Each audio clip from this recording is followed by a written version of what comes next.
Hello everyone and welcome to SwitchUp as we once again look at 10 of the games coming out on the Nintendo Switch in this upcoming week. A big thank you to Dodo Peak for sponsoring this video. Now the quality of the games releasing on the Switch fluctuates quite wildly from week to week owing to the fact that there are just so many releases these days. For every fantastic game we get, be it a brand new IP or an interesting indie gem, you also have those games of spurious quality. And that's why we ask the question every week, is this week a wallet buster? But without further ado, let's find out.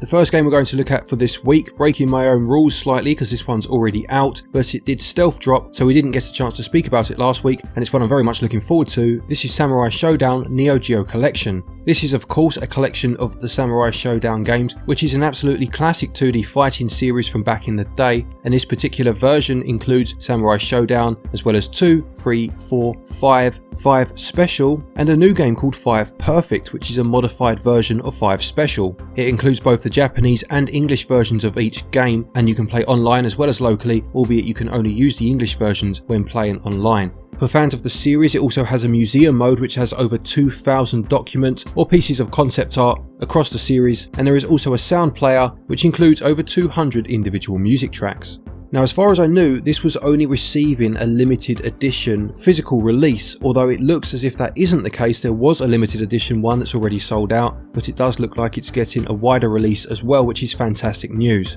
It's selling for £35.99 and as I said, it's already out.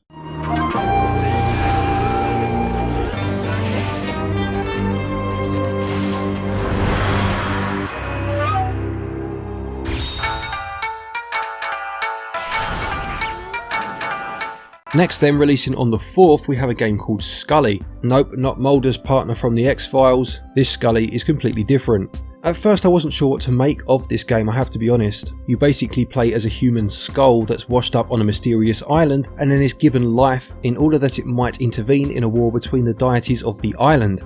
Now the reason I wasn't particularly sure about it to begin with is because it looked as if it was basically a very nice looking modernised version of Marble Madness, but it actually looks like it's a bit more than that, with you being able to transform into 3 different creatures and then using these transformations again to traverse the island. Going by the trailer I've just watched, I'm actually very interested in this one now, and thankfully it's another one that's getting a physical release as well.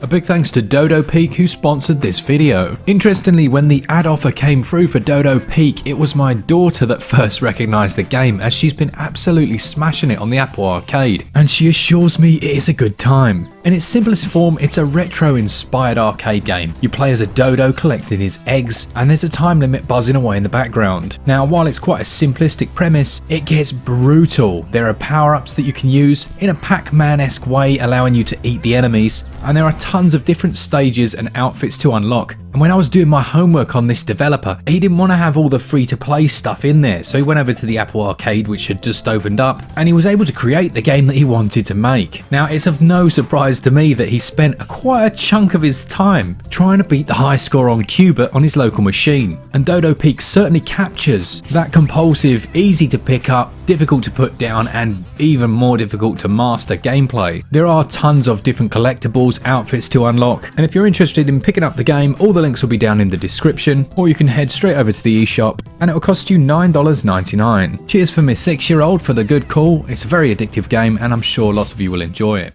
And then we have a game called Steam Tactics, which is selling for £8.99, although it does have a 20% pre-order discount up until the 5th of August, its release date. This is a turn-based strategy game with a steampunk aesthetic, and again, having just watched the trailer, the basic core mechanics look decent, with you being able to upgrade your ships and level up your pilots, and I do like the art style of the character models and the portraits, although I will say that the actual backgrounds whilst in battle do look fairly bland. You're basically just in the sky with a bunch of rocks around you. It's been out on Steam for a while and has decent scores over there for what it's worth, and maybe one worth picking up if you are fans of that particular genre.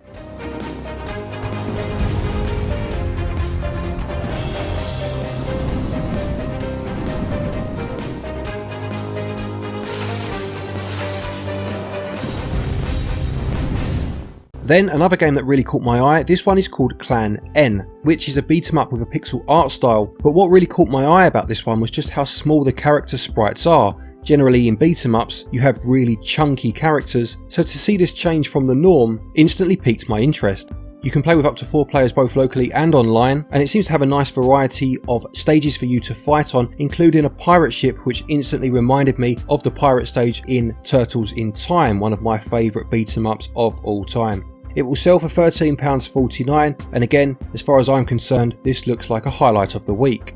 And next is a game called Titan Glory, which is selling for just £4.49. Now unfortunately I couldn't find a trailer of this game anywhere, so all I can show you is the screenshots from the eShop, although I did find some gameplay footage online of what I believe is an iOS beta version. So whilst I won't use that person's footage, I will put a link to their video in the description below if you want to have a look. From what I've seen, and provided that obviously those two versions are the same game, it has a nice aesthetic about it. It's basically a mech shooter where you'll be trying to take another mech down, and that price is certainly very appealing. It mentions that there are 12 mechs to unlock, as well as 6 different arenas and a variety of weapons, and it also has up to 12 players online play as well. For that cheap price, it could go one of two ways. It could be too ambitious for its own good, or it could end up being a bit of a gem. I suppose we'll have to wait and see. And next, another game that I believe has been on iOS before. This is Cruel Band's Career. Now when I first saw the trailer for this game, it reminded me of Plants vs Zombies, one of my favourite games of all time, just in terms of having the lanes of enemies coming towards you. But having said that, in that game obviously you built up a set of defences, whereas in this one it looks like you just have 3 characters to rotate between, so perhaps it's more akin to something like Has Been Heroes in that respect. This one sells for just £3.59 and has I suppose a pen and ink aesthetic with the black and white. Considering that cheap price, depending on how much content it includes, this one could be a bit of a bargain if, obviously, it transcends over to the Switch well.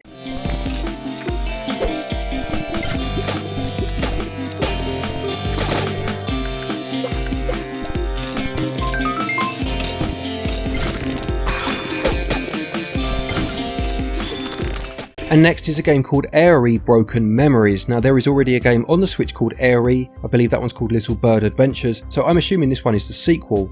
In this game it says that you have to enter the mind of another person in order to try and bring them back from a coma, and basically in terms of the gameplay this equates to you taking on the form of a bird and exploring their thoughts, fears and memories. You need to find memory shards in order to get to know the other person, thus unlocking new areas of their mind to explore. Now I'm assuming this will play very similarly to that first game, which was quite a relaxing experience with you just flying around, with the story being there more just to progress the gameplay and get you moving. It's a bit more expensive than the first game, almost double the price in fact at £14.99, so again, similar to the first game, it just depends how much content it includes.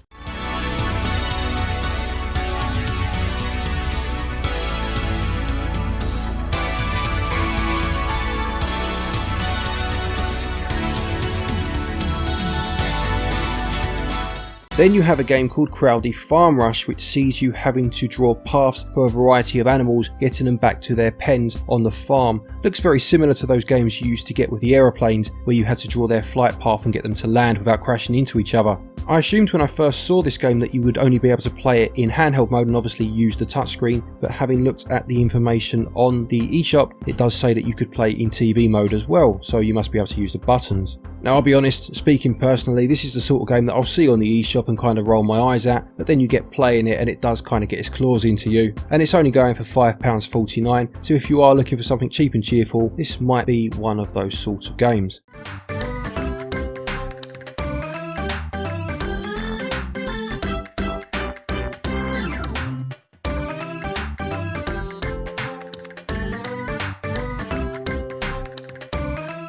The penultimate game for the week then is a game called Swim Sanity. Now this game Mark and I played at one of the EGX Res shows a couple of years ago now it was, and it's basically an arena brawler where you have to take on other players and shoot and obviously kill them and get points, with it of course taking place underwater, hence the name.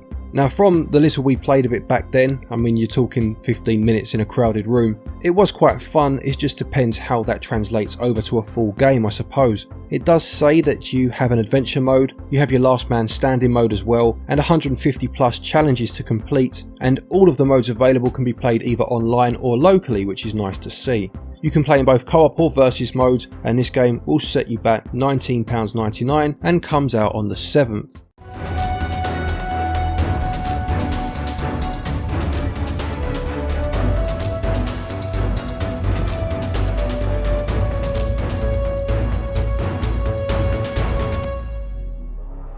And the final game for the week then, also out on the 7th, is called Is It Wrong to Pick Up Girls in a Dungeon? Now I'll be honest, I thought this game was already out. I seem to remember SwitchUp doing a review of it. Perhaps that was an import version. I know they do import reviews sometimes, so maybe that's what it was. This is based on an anime and is an RPG with real-time combat. As far as I understand, it's basically a dungeon crawler and has a variety of new narrative that's not included in the anime, so fans of that particular series may find that interesting. You have to defeat the monsters in the labyrinth underneath the city and then attempt to deepen your relationships with some of the other characters in the game by going on dates. It sells for £34.99 and I'm pretty sure this already has or is getting a physical release. I'm sure I've seen one on particular websites. And perhaps go and check out SwitchUp's review if you want a bit more information. I'm sure they will be able to give you a lot more than I just have.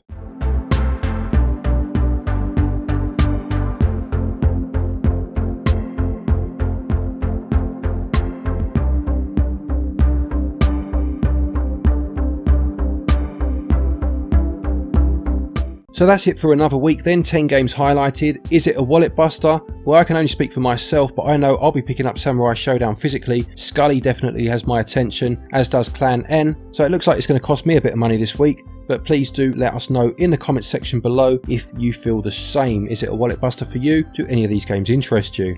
Another big thank you to Dodo Peak for sponsoring this video. Please do check out the links below if you are interested in that game. Thank you to our Patreons as always for your continued support. And of course to each and every one of you for watching our videos. Take care, stay safe, and until next time, happy gaming.